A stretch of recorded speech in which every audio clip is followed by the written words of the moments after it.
یہی تو بتانا چاہ رہا ہے اللہ کہ دیکھو جو رسول کا نہیں ہے اس کے لیے قیامت میں تباہی ہے، جو رسول کا وفادار ہے اس کے لیے میدان محشر تو عظمت و شان رسول میں ایک عظیم گھر اور مکان اور اجتماع اور محفل اور ازدحام کا نام جہاں پر شان رسول کو اجاگر کیا جائے گا اسے ہی میدان محشر کہتے ہیں۔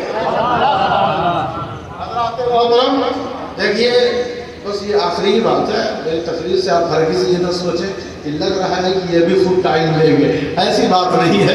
اللہ تبارک و تعالیٰ فرما رہا ہے رسول کو جو بھیجا گیا ہے اس لیے نہیں کہ تم جاہل رہ جاؤ، رسول کو جو بھیجا گیا ہے اس لیے نہیں کہ تم گندگیوں میں آلود رہو، تم نجاست کھاؤ، تمہاری روحانیت تڑپتی رہے، تم حسد، بغض، جلن، عناد، دشمنی، نفرت اور ناپاکی سے تم بالکل آلود اور ڈوبے رہو، اس لیے رسول کی بعثت نہیں ہوئی ہے، بلکہ رسول تو اس لیے آئے ہیں کہ وہ تمہیں کتاب سکھا دے، وہ تمہیں حکمت، دانائی، سوجھ بوجھ دے دے، ایک دوسرے کی باتوں کو سمجھ کر بلا وجہ بے جا اختلاف اور اعتراض کے پھندے میں نہ آؤ، کیونکہ شیطان تو یہی چاہتا ہے۔ اب دیکھیں ذرا، رسول تو آئے اسی لیے ہے کہ سب کو علم عطا کر دیں، صحابہ کو رسول علم عطا کر رہے ہیں، صحابہ ادھر ادھر ملکوں میں جا کر رسول کا دیا ہوا علم لوگوں تک پہنچا رہے ہیں، ہندوستان ہو یا کہ روم ہو یا کہ رشیا ہو یا کوئی بھی خطہ ارض ہو، صحابہ گئے نا تو جانے کے بعد انہوں نے اپنا پیغام نہیں دیا، احمد مختار کا پیغام دیا، اور ان کا تزکیہ یہ رسول کریں گے۔ کون کرے گا؟ یہ رسول کریں گے۔ اچھا دیکھیں ذرا، غور فرمائیں، آپ کہتے ہیں ہم نماز پڑھ لیں گے، ہم روزہ رکھ لیں گے، ہم زکوٰۃ دے لیں گے، ہمارا تزکیہ ہو جائے گا۔ یاد رکھو تمہارے اندر ایک ایسی شے ہے جسے نفس کہتے ہیں، اور نفس کے بہت سارے چہرے ہیں، اس کے چہرے میں، اس کی چال میں، اس کے حملے میں اور اس کی ضربوں میں بڑے بڑے لوگ تباہ ہو گئے۔ یاد رکھو نفس کا وار اگر برداشت اور اس کو سمجھنا، دیکھیں نفس کوئی بری چیز نہیں ہے، بس اسے سیدھے راستے پر لگا دینا ہے، سیدھے راستے پر لگا دینا ہے، صراط مستقیم پر لگا دینا ہے۔ وَكَذَلِكَ جَعَلْنَاكُمْ، بس قرآن مجید نے کہا تم بہترین معتدل امت کو تم کو ہم نے بنایا ہے، بہترین امت لوگوں کے لیے تمہیں ظاہر کیا گیا ہے تاکہ تم لوگوں کو بھلائیوں کا حکم دو، برائیوں سے منع کرو۔ یاد رکھیں ہمیں سیدھے راستے پر چلنا ہے، ایک ہاتھ میں قرآن مجید ہو، دوسرے ہاتھ میں اہل بیت کا دامن ہو، تو پھر تمہیں کوئی گمراہ نہیں کر سکتا، بھٹکا نہیں سکتا۔ امام حسین نے کربلا میں آ کر آپ نے ایک مقام ایسا آیا کہ آپ نے دیکھا اپنے مارے جا رہے ہیں، اپنے جانثار شہید ہو رہے ہیں، آپ کے ذہن میں ایک بات آئی چلو ہم کہیں اور کا رخ کر لیتے ہیں، ہٹ جاتے ہیں۔ حضرت بی بی زینب آگے بڑھتی ہے، بہن ہے اور بیٹی ہے علی جی مرتضیٰ کی، حیدر کرار کی، مشکل کشا کی، باب العلم کی بیٹی ہے۔ وہ کہتی ہے بھائی پیچھے مت ہٹنا، کسی کو تو آگے بڑھنا ہوگا، اب کوئی ایسا نہیں ہے جو یزید کے مکے مقابل آ سکے۔ آپ ایسی ذات ہیں پوری روم زمین پر کہ یزید کو بھی اور یزیدیت کو بھی آپ نست و نابود کر سکتے ہیں۔ آپ کا بھائی ہے تو حسن مصطفیٰ ہے، آپ کا بابا ہے تو علی جی مرتضیٰ ہے، آپ کی ماں ہے تو بی بی فاطمہ زہرا ہے، آپ کے بابا آپ کے نانا ہے تو محمد مصطفیٰ ہے۔ آپ جیسی نسبت، آپ جیسا حسب و نسب کسی کے پاس ہے نہیں۔ دنیا والوں ہمیں فخر ہے کہ ہماری نسبتیں اگر کسی سے وابستہ ہے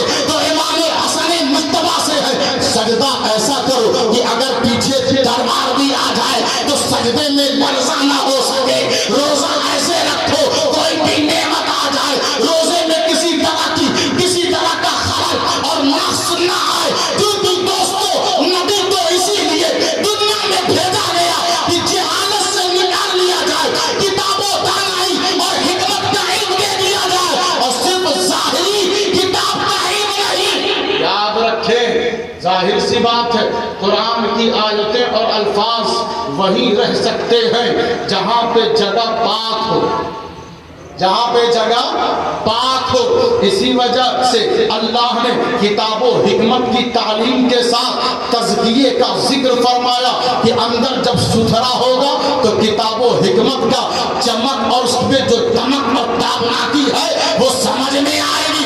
آج یہی تو ہے, زبان سے کچھ اور اندر کچھ اور, منافقت چل رہی ہے, ماحول میں خرابیاں آ رہی ہے. اندر سے بھی ستھرا کرو تب یہ کتاب مبین دنیا کو بتائے گی. امام حسین کی گردن کٹ گئی اور تلاوت کر رہے ہیں, یہ کیا وجہ ہے؟ کیونکہ اندر سے بھی تزکیہ ہو, باہر سے بھی کتاب کا اصل علم موجود ہے. تو حسینی بولو حسینی. اب یزیدیت کی ضرورت نہیں ہمارے گھروں میں, ہمارے سماج میں, ہماری نسلوں میں, ہمارے سوسائٹی سماج معاشرے میں ایک ہی ذات کے کردار کی ضرورت ہے اور وہ کربلا کا امام احمد مختار کے نواسے ہیں. ایک بات اور کہہ دیں, علامہ نے بہت پرمغز اور پرزور خطاب فرمایا, جتنی تعریف کی جائے کم ہے.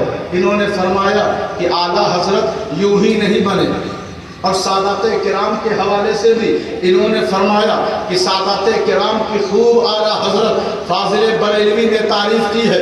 اس دور میں ایسا جملہ کہا کہ جب لوگ حضور کو نور نہیں مان رہے تھے تو آپ نے بچے بچے کو نور بنا دیا.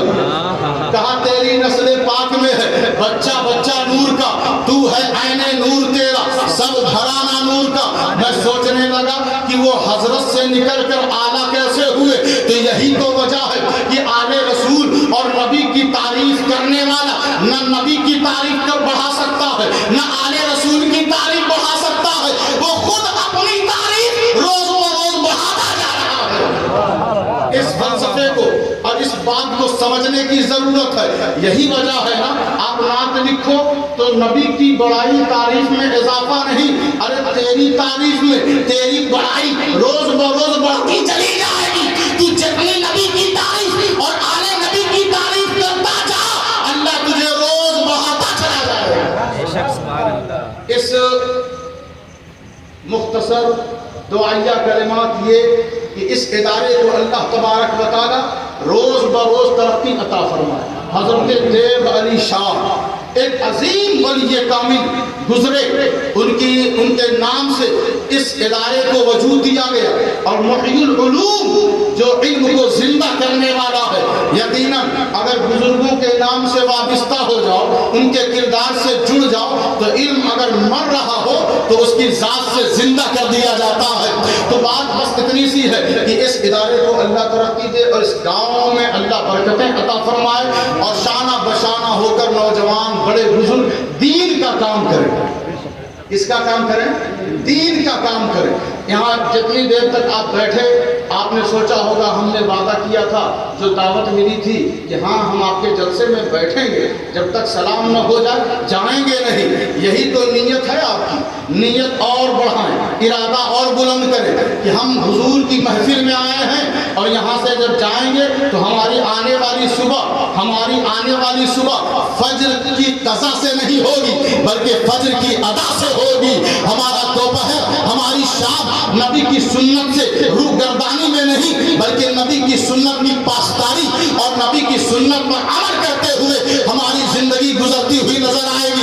ادارے کو ترقی دے, علم میں اضافہ کرے. آج 2 بچے ہوئے ہیں, کل 10-15 بچے حافظ قرآن ہو, علم دین میں درس نظامی رکھیں, اس علم اداروں میں شعبہ خیرت رکھیں, قرآن صحیح پڑھنے کا ماحول بنائیں, درس و تدریس کا ماحول بنائیں.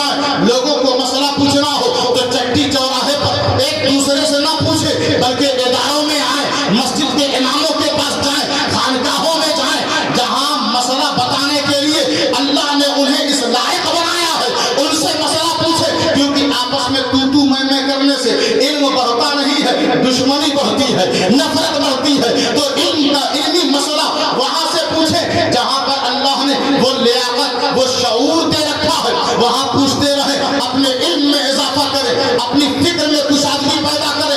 دوسروں کو گالیاں دینا بند کریں, خود کے اندر بدلاؤ پیدا کریں. بس اسی دعائیہ کلمات کے ساتھ جتنے علماء شناخان سب حاضر ہوئے، اللہ تبارک و تعالی ہم سب کی حاضری کو قبول و مقبول فرمائے۔